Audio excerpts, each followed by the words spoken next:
Hello students, IIT JEE की तैयारी करने वाले बच्चों के लिए एरोडो का रोटेशन का 1.253 सवाल जो है, मैं एक सिलेंडर थ्रेड से बंधा हुआ है, अनवाइंड होता हुआ नीचे आता है।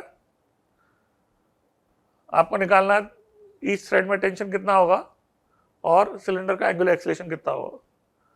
उसके बाद इंस्टेंटेनियस पावर जो ग्रेविटेशनल फोर्स डेवलप करेगा उसका टाइम डिपेंडेंस बी पार्ट में पूछिए। पावर आपको पता है F/V होती है, तो हमें वेलोसिटी निकालनी पड़ेगी सेंटर की, जहां पे ग्रेविटेशनल फोर्स हम एक्ट होता हुआ मान सकते हैं।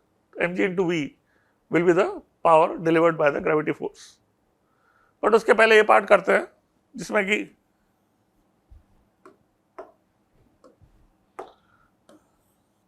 सिलेंडर के ऊपर लगने वाले दोनों के टेंशन फोर्स को मिला के अपन 2T बोल देते हैं। Tension in each thread T माना है अपन ने। अब इसमें ये पॉइंट रेस्ट पे होगा और mg का टॉर्क की वजह से एंगुलर एक्सेलरेशन जो है अल्फा क्लॉकवाइज आएगा और डाउनवर्ड एक्सेलरेशन सेंटर का हम a और अल्फा में कंस्टेंट से रिलेशन इस पॉइंट के एक्सेलरेशन को जीरो करके a = r अल्फा बोल देंगे।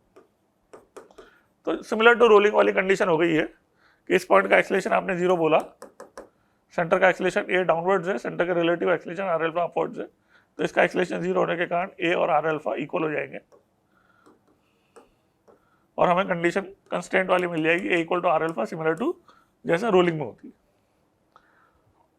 तो रोलिंग से इसको कंपेयर कर सकते हो आप काइनेमेटिक्स की कंस्टेंट कंडीशन की जहां तक बात है। तो हमें अल्फा और ए में रिलेशन मिल गया। उसके बाद हमें फोर्स और टॉर्क की इक्वेशन लिखनी है, mg - 2t = ma और 2t × r = सिलेंडर दे रखा है ICM अल्फा, अल्फा को a/r लिख देंगे। तो आप देख सकते हो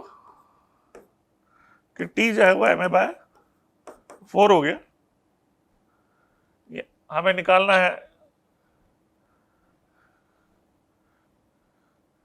टेंशन की वैल्यू -ma/2 = ma करेंगे तो a की वैल्यू 2g/3 आ जाएगी और इससे अल्फा आ जाएगा a/r 2g/3r। टी की जहां तक बात है, ईच थ्रेड में टेंशन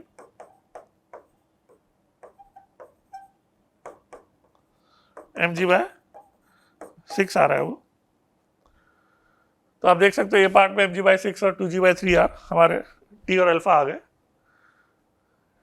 जहां तक पावर की बात है, मैंने आपको कहा था mg/v कर देंगे।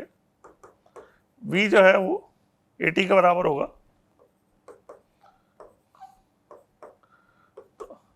2/3 m × g² × t, ये पावर हो जाएगी। तो पावर डेवलप जो है, जैसे अपन ने निकला 2/3 mg² × t, यही सही आंसर है। इसमें एरोडो में देखेंगे तो ये आंसर 2/3 mg² × t ही दिया हुआ है, तो इसमें आंसर का करेक्शन है। तो एरोडो में आंसर सही है और वही हमारा आ रहा है, यहाँ पे टाइपिंग में मिस्टेक होगी। Thank you.